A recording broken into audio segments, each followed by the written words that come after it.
Okay, and we are back from the forest. I am back home again, so we'll see what times it's about 9:30 on Sunday, September 1st. We'll see if I can get through maybe two videos tonight.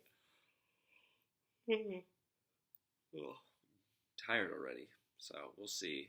Gotta wake up early, um, even though tomorrow's Labor Day.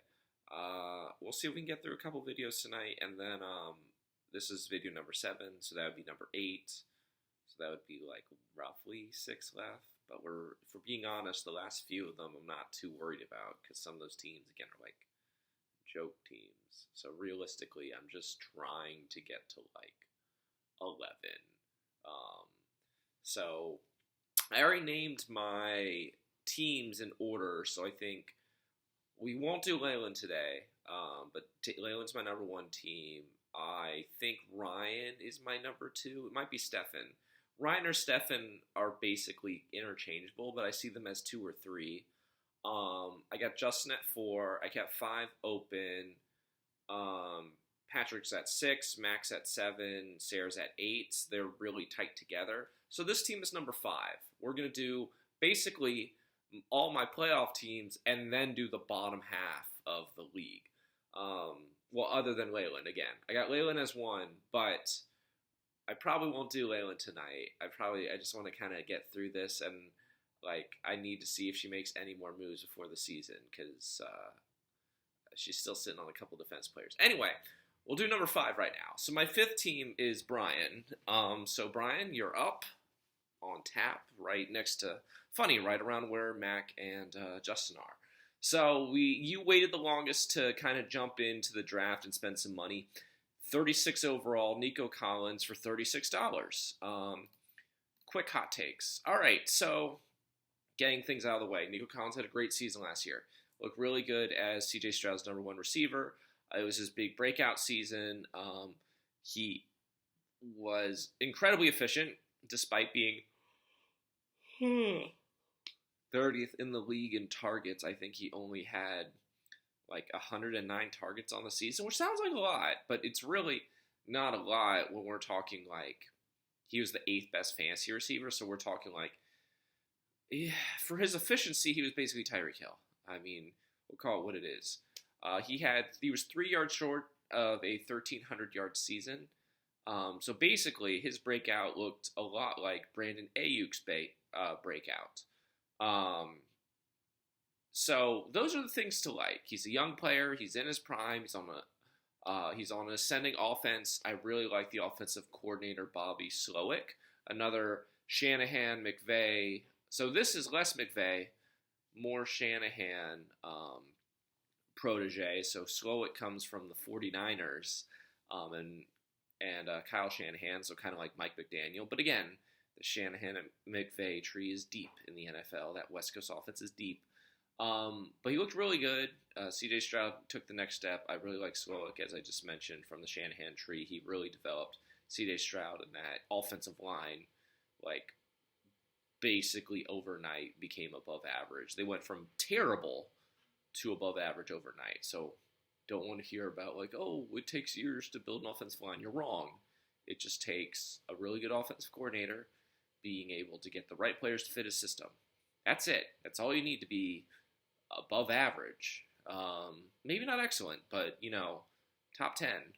So, anyway, those are things I like. Those are all the good things for Nico Collins. Here's what I don't like. So we paid $36. As I mentioned, his season was kind of like Brandon Ayuk. If you watch Sarah's video, I mentioned that I think Ayuk's going to be on a come-down season, especially because Deebo Samuel's there and all of that. Well, it's kind of like the same logic applies. Stephon Diggs is now in Houston, okay? Tank Dell is back from injury. We still got Dalton Schultz there, okay? We now have Joe Mixon taking some pass catching because Devin Singletary doesn't catch passes. Neither does Dameon Pierce. Joe Mixon does.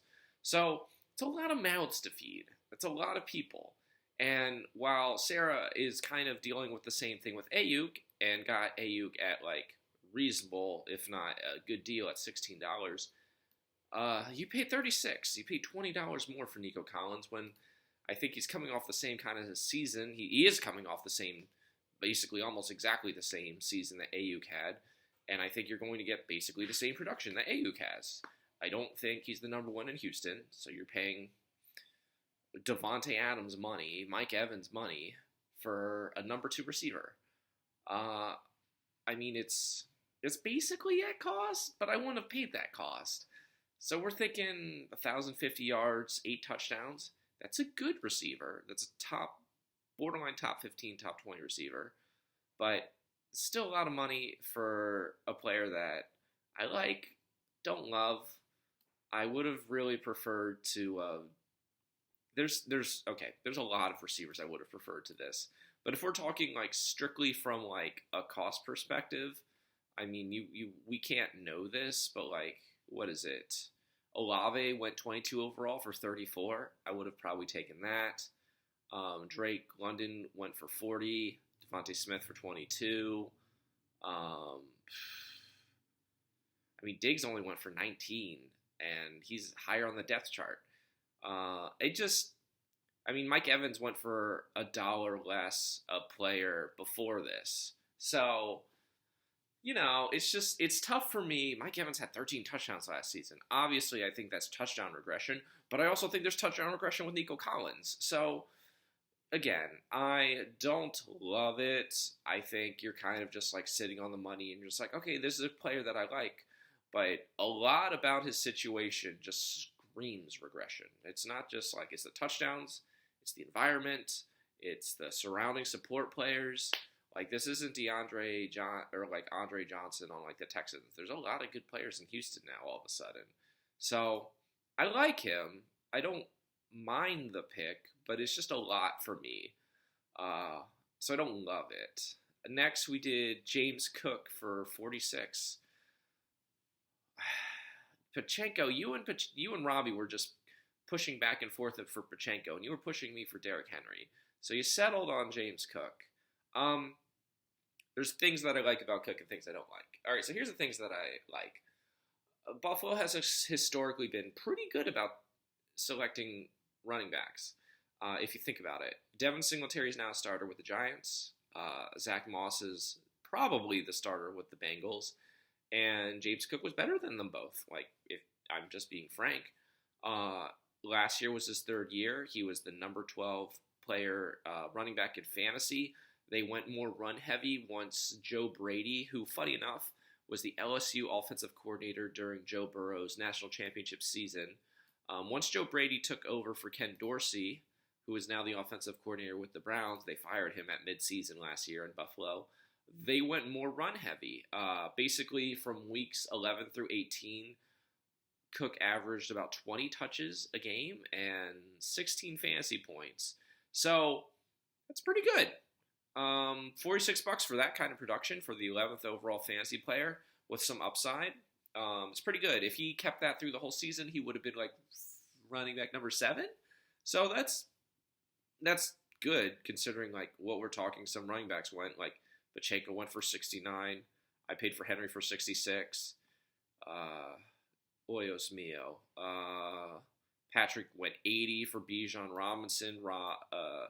Andre did a double. Yeah, Andre double dipped and took McCaffrey for 79, Breece Hall for 77. Kamara went for 55. Jahmyr Gibbs went for 67. Etienne went for 60. So, all in all, that's a pretty good price for a top 10 running back.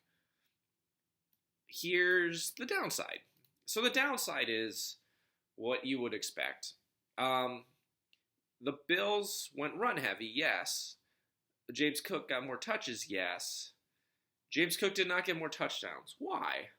Because in the red zone, it's Josh Allen. It's kind of like the problem with Saquon Barkley and the reason why I don't have him as a top 3 fantasy running back or even top 5.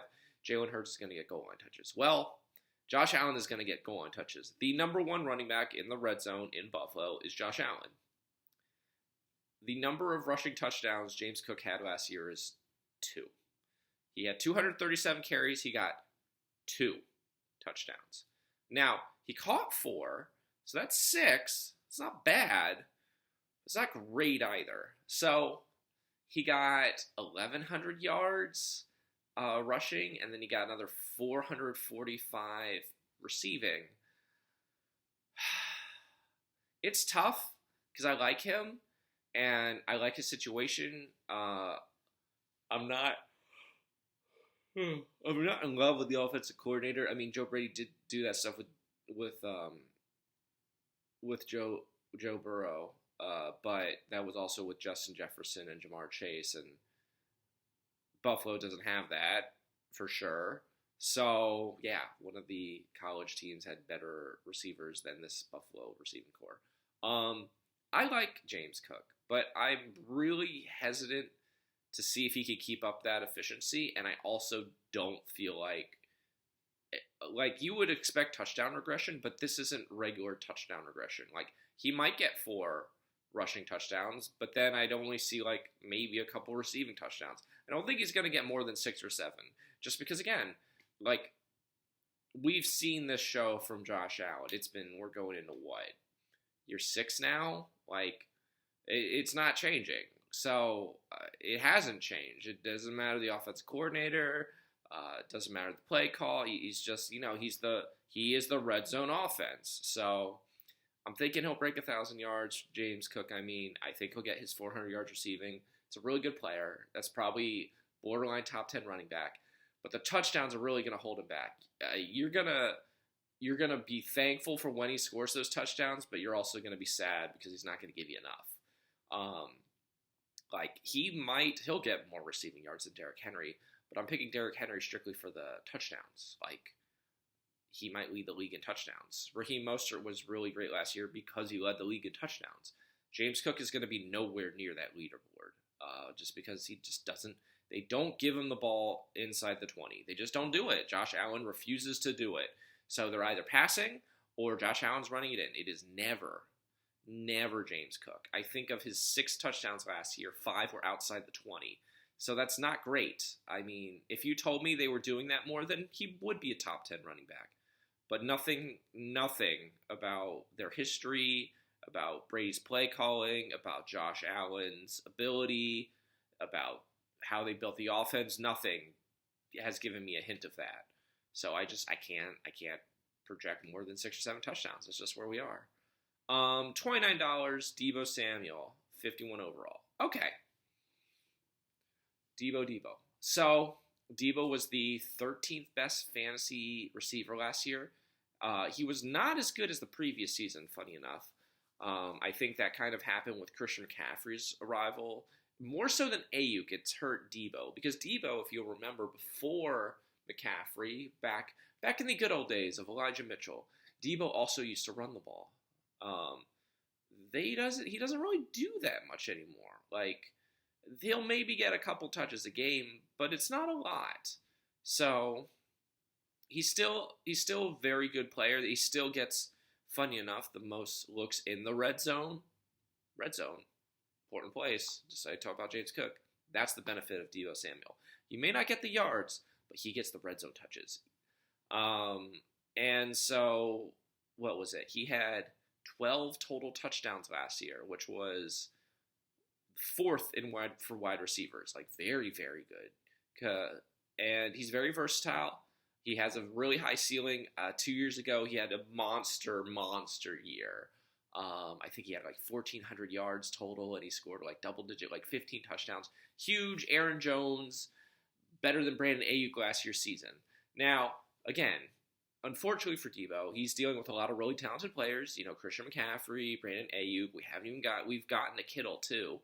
So I think he's a very good player. I think the 49ers are trying to keep him healthy. And, he's a low number of touches, high number of efficiency kind of player. So I think he almost got 900 yards last year on 60 catches. Like, that's crazy low amount for that kind of production. I think he's a really good run after catch guy. I'm thinking we're about 65 catches, maybe 950 yards. He'll probably run another, there's 17 games, so maybe 30 carries. He'll probably get another 150 yards or so. I don't think he's going to get 12 touchdowns again. I think we're going to be in for some touchdown regression. but I could still see him getting 9 because he just gets so many touches in the red zone. They just feed him. Like, he's really good there. So, I like Deebo Samuel. I like the pick. I like the money, 29. That's a good price for him. Funny enough, I kind of see Nico Collins as a number 2 kind of receiver. I see Deebo Samuel almost as a number 2 receiver, but if you had to put a gun to my head and said who has the better chance of being a top 10 receiver, it'd be Deebo. Not close, by the way. So, despite the fact that I guess you could say they're both in really good offenses, I simply have more faith in Deebo because he's used so much in the red zone. So, yeah, I like that. The other two, I'm like, that one I like. That's a good price on him. 53 overall, $37, Kenneth Walker III. All right. I always associate Kenneth Walker III with Justin, who mentioned that he saw him at Michigan State and he was very high on him. We've been kind of waiting for him to kind of, how can I put this? Like have a party, like kind of have his ascension into the echelon of like being really good, like Seattle Seahawk running back Marshawn Lynch, Chris Carson, Sean Alexander. There's been a long line of really good Seattle running backs, and we've kind of just been waiting. And them picking Chardonnay last year, who I really like too, was kind of concerning because they were just like, why are we going to a running back by committee, Pete Carroll? Like, please, no, why?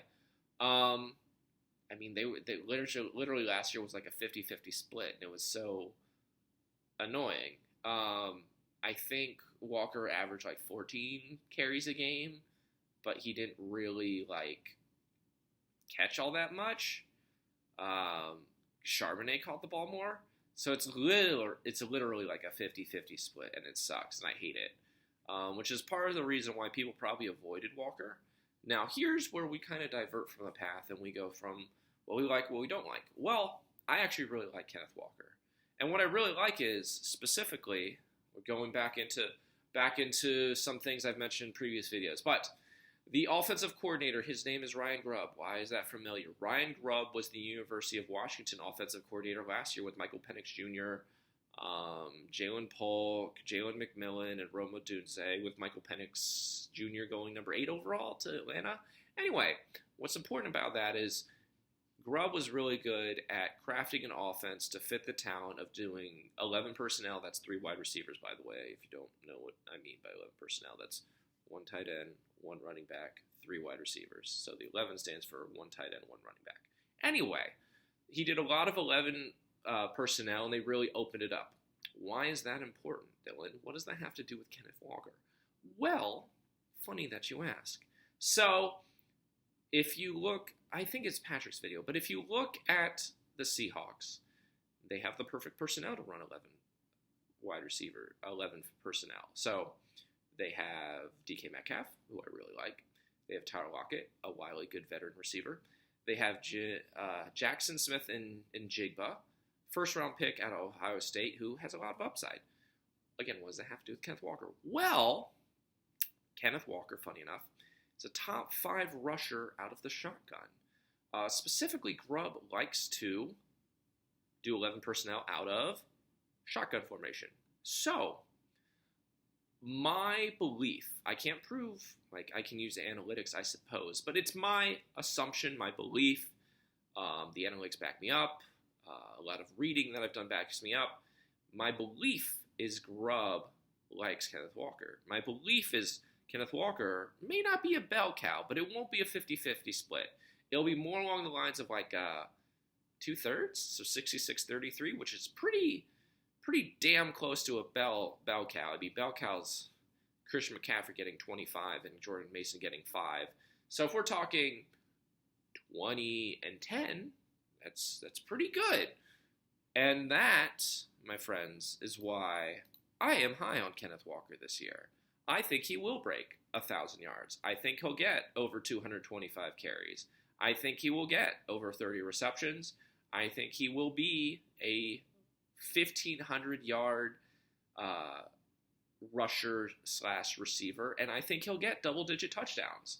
And all of that is to say, I have him as a top 10 running back. And to do all of that for $37, it's a good piece of work.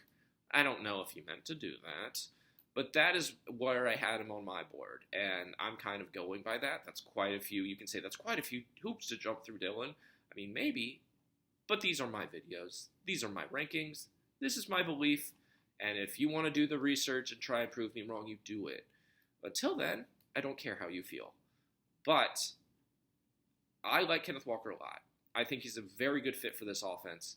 The way Grubb has talked about him in the preseason, the way Seattle has used him, the way how comfortable he looks, how he's Kenneth Walker is I wouldn't say he's a poor man's, but he's basically in the same vein as Bijan Robinson. For my money, I think the most talented running back in football is Bijan Robinson. I think the best is McCaffrey, but talent, I think, is Bijan. And I think that Kenneth Walker is around there. He has high-end burst and acceleration. He's very good change of direction. He's very good at breaking tackles. He's big, he's strong, he's fast. He's very, very good at what he does. The problem is Seattle has historically not done what he does best. Well, we're going to an offense that does that. If he runs out of the shotgun and they do 11 formation and he's getting the ball quite a bit, like we'll say 20 times a game, and in the red zone with Geno Smith airing it out, those are all good things for him. So if we make Charbonnet the third down back, and that means he gets 20 to 23 touches a game, it's a top 10 running back. So getting that for 37 is a very good piece of work. I had him around the 50s for money, for price, and I'm very high on him, as you can see. So I think that's your best pick. I think that is your best pick. Without even going further, that's the best pick you made this draft. I think that's a good bet on Walker. Because last year, you had a hard time with Madison. You were trying to find a running back. And this is why I like to say, some people went hero running back. Some people went zero running back. Some people, went running back heavy. You usually just want to be able to you can want a very good top number one running back at least. At least one number one running back. But the number two guy has got to be someone with some upside, someone that you believe in. Even if you don't spend a lot of money on him, the problem I have with Sarah taking Elliott is I have no belief in Elliott being able to A, hold up for the whole season, or B, being able to produce any sort of upside whatsoever. He might fall into the end zone a few times, but it's not great. So if you're not going to spend the money for a top tier guy, or you're not going to spend the money basically trying to get someone very, very solid like Matt got Connor, who I like, but he's very solid. Walker has way more upside than him, and this is a terrific selection. It's a terrific price. That's the best pick I like of the whole draft for you. That's the best pick. I don't need to see anything else. I really like Walker coming a lot this coming season. All right, before I rain on more, let's go 67 CJ Stroud, $6. Funny you went Ohio State quarterback. I'm not really an Ohio State quarterback believer. Stroud's the first real Ohio State quarterback, I think, in a while that I've had any sort of belief in. Even when I think I started Justin Fields, I'm like, he can run, but he's not a good decision maker. Stroud looked genuinely awesome last year. So he's only the fifth quarterback to throw for 4,000 yards in a season. The first since Justin Herbert, funny enough. He doesn't do a lot of rushing, which isn't great. He was the number 9 fantasy quarterback last year, but you got him for $6. I can't really hate on you too much for it. What is it? Robbie spent $10 on Jordan Love, and then he spent another $13 on Anthony Richardson, and you got CJ Stroud for less. And those guys basically, I guess Richardson has more rushing, but he gets hurt a lot. So I'd rather have Stroud. Yeah, Stroud's a very solid player. I don't think he's going to, he might throw for another 4,000 yards. He might throw for another 25 to 30 touchdowns. But I think he's going to have more interceptions, which will kind of rein him back. Last year he only had 5. I have a hard time thinking he's only going to get 5 interceptions. And again, unlike Josh Allen, Jalen Hurts, even Patrick Mahomes, you could say Lamar Jackson, doesn't rush. So he might get 150 yards rushing. He might get like a handful of touchdowns rushing. But that's really going to just limit his upside, which is probably why he went here. Again, I think he's like, in ability, I think he's a top 5 quarterback. But in fantasy, he's probably like number 10. He's priced basically where he is, which $6 is really cheap for him. But in the grand scheme of things, I'd rather pay 15 for Josh Allen. But, I mean, that's not bad. Like, I think it's a good price for a quarterback who you think is a top 10 quarterback. And you kind of just like want to save the money for something else. I can't really argue with that too much. He's a good player. So yeah, 81 overall, $6. Tyjae Spears. Okay. This is hard. So Tennessee has a whole different personnel line, so we can't go too much into last year. I mean, Derrick Henry's gone. That's a plus for him. Tony Pollard's there. That's a minus for him. He had over 800 scrimmage yards last year. That's a plus for him. He's missing an ACL in one knee. That's a minus for him. I think that Brian Callahan, the new head coach, is going to air it out with Will Levis. I mean, why the hell else pay Tony Pollard and Tyler Boyd and Calvin Ridley to go with DeAndre Hopkins? It's a lot of mouths to feed, a lot of older mouths to feed in Tennessee. So I think they're going to air it out, which I guess might be good for Tyjae Spears. I'm not really sure. This isn't like what I can project with like Bijan Robinson or Bobby Slowick. I don't really know too much about Callahan because technically I guess you could say Callahan comes from the McVay tree, but he learned under Zach Taylor in Cincinnati, and also Taylor called the plays. So he didn't directly learn under McVay. And I don't have any history of him calling plays. I don't have anything to go on here. So I guess we think he's going to air it out because he's paying all these receivers, which might work for Tyjae because he's a pass catcher. But they also just paid Tony Pollard, so I don't see why they wouldn't use him either. For now, we'll just kind of bet on like 500 rushing yards and maybe 400 receiving yards and 5 or 6 touchdowns, which is a usable starting running back. Yeah, I don't know. I think Pollard's probably the guy because why the hell else would you pay him? But also he didn't look great last year either. So it's for $6 again. Any running back with a pulse under $10, I don't care. So I like it. I'm just confused about his role. $116, $4, Brian Robinson Jr. Ooh. So I like the upside play. I think we all learned last year about Justin just hoarding all of the rookie receivers. It's good to go after rookie receivers. So he was overshadowed, Brian Robinson Jr., by Malik Neighbors in that LSU offense, kind of like, if you'll remember, Justin Jefferson was overshadowed by Jamar Chase. So, am I saying Brian Thomas Jr. is better? No, I'm not saying that. But I'm saying he is a very good player. And he's being brought into Jacksonville to essentially replace Calvin Ridley. So, I'm not exactly sure where they're going to, I know he's there to, replace Ridley, but they also didn't really use Ridley correctly in Jacksonville. So I'm interested to see what exactly his role is. Because I know the past couple of years watching Christian Kirk in Jacksonville, I'm like, oh man, there's definitely some work to be had in Jacksonville. But where is that work going to go? Because it's been going to, Evan Ingram and Zay Jones and not to whoever the supposed number one receiver is, because Christian Kirk's the slot guy. It's kind of like an inverse Patriots offense almost with Wes Welker. It's very weird. So I'm not really sure what the role is for Brian Thomas Jr. He's a rookie wide receiver, so just for that alone, I like the pick. We'll say 800 yards, we'll say 5 touchdowns, we'll say 100 targets, but there is the possibility for more. He's a first-round pick. He has the pedigree, he has the talent, but I'm just not exactly. Again, at this point in time, we're kind of just like projecting, but it's more along the lines of we don't have a lot to go on. So it's not like Buffalo took Keon Coleman and it's just like, oh, Stephon Diggs left there and they're trying to like shoehorn him in the X receiver. I suppose Brian Thomas Jr. is the wide receiver, but we don't have a lot of talk about him. We don't see a lot of catches for him. It's not like I think he's going to be like Neighbors, who's like a very high pick, and like the Giants, who they're going to force feed.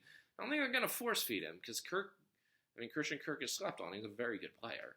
So I like Brian Thomas Jr. I hope that he's the number one receiver in Jacksonville, but I don't know if he is. I don't know how recovered Kirk is either from his injury. But for $4, I would love to find out.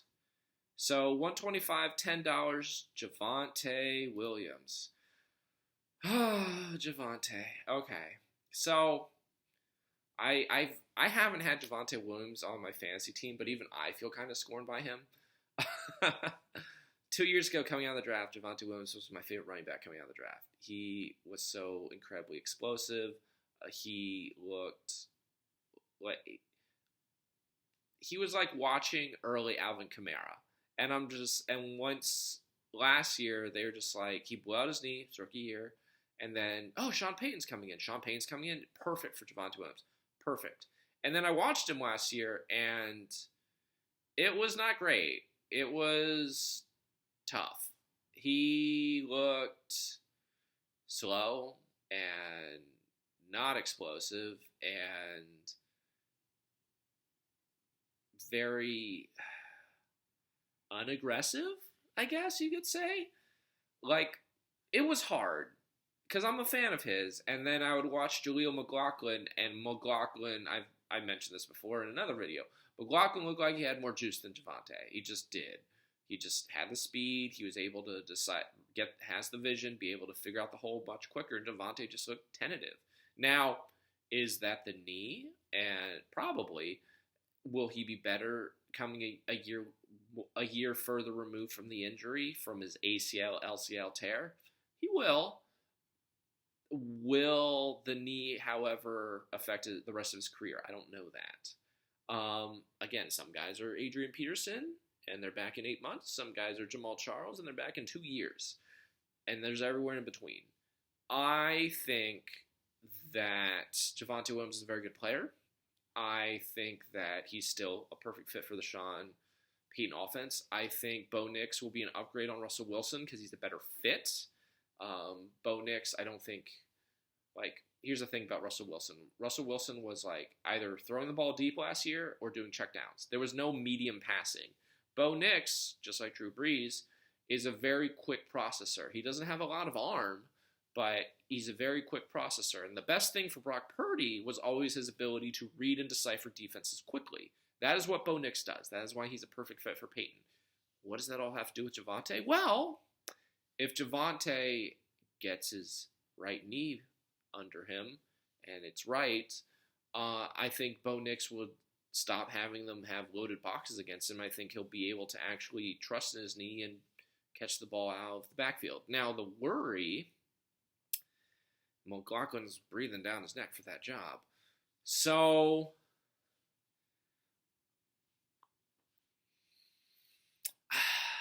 I think McLaughlin's going to take the job. We're a year further removed. I want Javonte Williams to succeed. I like him as a player. Last year was tough. And McLaughlin has no such worries. So, and the other thing with running back is the fall off the cliff happens fast. It happens to Le'Veon Bell. It happens to Todd Gurley. Todd Gurley's only 30. Le'Veon Bell's only 33. The fall off the cliff happens fast. The fall off the cliff might have already happened for Javonte, and it was that knee tear. I don't know that. I think he's a good player. I hope he's the starter the whole season. But if he's looking slow 4 or 5 weeks in the season, it won't surprise me if McLaughlin's in there. So for now, I'm going to put 700 yards. I'm going to put 5 touchdowns. I'm going to put maybe 50 receptions or so. But that's all assuming he stays as the starter. Again, this is a very fluid situation. and I would have liked to have had both, just to kind of like get some cost certainty at the position. Uh, but yeah, I don't mind it for $10 because again, he was such an incredible talent coming out of college, and he looked great his first year. But man, he's just last year was tough, and McLaughlin looks really good. McLaughlin still looks really good. So yeah, and then 145 a dollar. J.K. Dobbins. Back with the old Ravens running backs. You can't get enough, Brian. You always gotta get a Raven running back somehow, some way. So, good news, bad news. I mean, good news. Chargers are gonna run the ball more. Greg Roman's back with in the NFL. He's teamed up now with Jim Harbaugh again, just like those 49ers offenses. They drafted Joe Alt. They got rid of Mike Williams. They got rid of Keenan Allen. They're gonna run the ball. Bad news. Dobbins is always hurt. Like, he's super effective when he plays, but he's always hurt. So, yeah, last year, he got 8 carries? Jeez. I think he's the backup to Gus Edwards.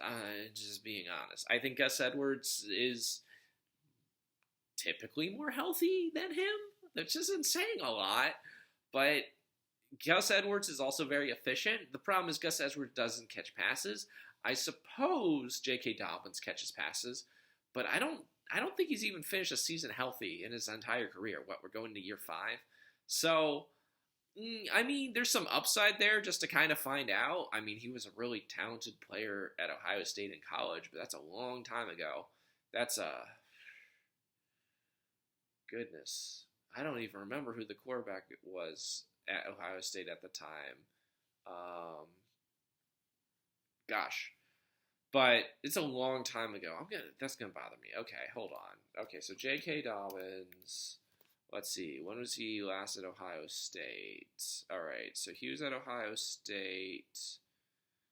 Yeah, he won the 2020 draft, so that was like, we're gonna say like 2019 or so. So let's see. I remember. Not that.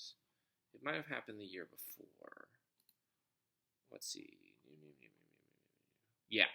All right, so 2019, I'm thinking of like Dobbins had his breakout year as a sophomore. The quarterback in question his sophomore season at Ohio State was Dwayne Haskins, okay? That's how long ago it was when I saw the potential of Dobbins. It's been a long time. That's 2019 draft, so that's 2018 season. It's 2024. I guess he had a good junior year, but he also got hurt that his junior season in college. Lo and behold, look what that led to. So, I mean, for $1, you can't beat it. I think he might be a possible starter. If I'm being honest, they're probably going to do what they did in Baltimore until Dobbins gets hurt, which is kind of split the backfield. Put Edwards in there in obvious running situations. Put Dobbins in there in passing situations. But the problem is that probably means Edwards gets all of the goal line touches, not Dobbins. So, yeah, we'll say 125 carries. We'll say 700 yards. We'll say 30 receptions. We'll say 200 yards. So 900 yards total, which isn't bad for $1. Can't beat it. It's, again, can he stay healthy? I doubt it. Hey, you just ride him for $1 or maybe trade him for something. He's a usable, possibly starting running back, so that's something. 146 overall, $4, Zach Charbonnet. Okay, I like Charbonnet. I mentioned before, you already took Kenneth Walker. Charbonnet is not as good a fit in this offense. Funny enough, he does catch passes. You would think an 11 personnel catching passes would be good. Sort of. We'll say sort of. He's a better run blocker. He's a better pass blocker than Walker. He has that working for him. But again, I'm thinking this is like a 2/3, 66, 33% kind of backfield. But that's not bad. And the reason why that's not bad is because I think Charbonnet has quite a bit of talent. I don't think he's as good a rusher as Kenneth Walker. Like, if you could combine the two, they would be perfect. But you can't, so they're imperfect. But that's okay. Charbonnet's a really good pass blocker. He's a good pass catcher, and he's a pretty good rusher. So he's not great. I think Walker genuinely is an excellent rusher. He's just merely adequate at the other two part pieces. But if anything were to happen to Walker, and he did miss some games last year, Charbonnet got all of the work. So this is a very simple timeshare where if one of them misses, the other one, it becomes an instant starter. Either way, I think the starting guy is a top 10 rusher in the NFL today. I wish they each had their own backfield. That would be so much nicer than this stupid timeshare. Frankly, if one of them could have been on the Bucks instead of freaking Rachaad White, that would have been lovely. Their efficiency numbers are leaps and bounds better, but I digress. I won't rant about that here. I already did that enough. I like Charbonnet. I like the pick. It's good protection for Walker. If Walker something should happen, Charbonnet is perfect. It's not like, oh no, Nick Chubb is hurt. Now we have to start Jerome Ford and we have to sign Kareem Hunt kind of thing. It's like, oh no, Kenneth Walker's hurt. Charbonnet's the guy. That's it. It's nice and clean, very simple.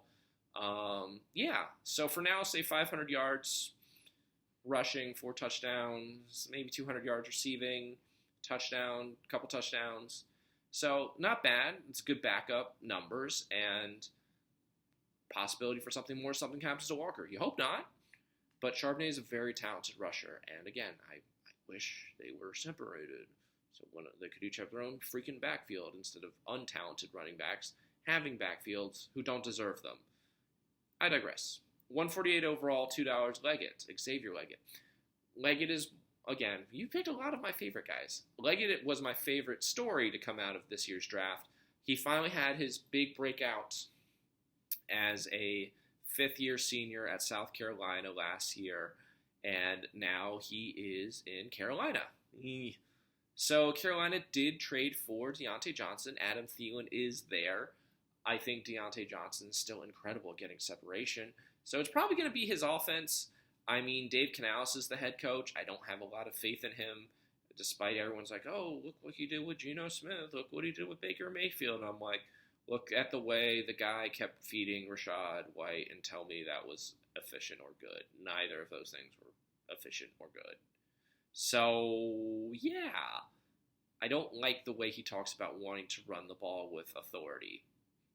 He doesn't have the talent for that, nor is that a good way to win games with a less talented team. And let me be clear, Carolina is borderline the worst team in the NFL again because they have not enough talent. They gotta develop Bryce Young this year. Like, he was under siege and he looked terrible for a number 1 pick last year. They gotta make something of him this year.